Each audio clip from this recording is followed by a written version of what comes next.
আমার আজকের recipe pomfret মাছের সর্ষে ঝাল। প্রথমে মাছগুলোকে ভালো করে ধুয়ে নুন, হলুদ আর সর্ষের তেল মাখিয়ে রেখে দিয়েছি। এখন একটা মিক্সিং কন্টেনারে হলুদ সর্ষে, কালো সর্ষে, কাঁচা লঙ্কা, একটু জল দিয়ে মিহি পেস্ট করে নিলাম। কড়াইতে সর্ষের তেল দিয়ে তেল গরম করে মাছগুলো উল্টে পাল্টে লাল লাল করে ভেজে নিলাম।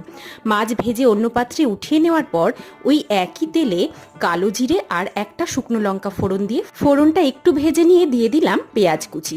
পেঁয়াজটা একটু সোনালি করে ভেজে নিলাম, তারপর দিয়ে দিলাম তাতে আদা আর রসুন বাটা।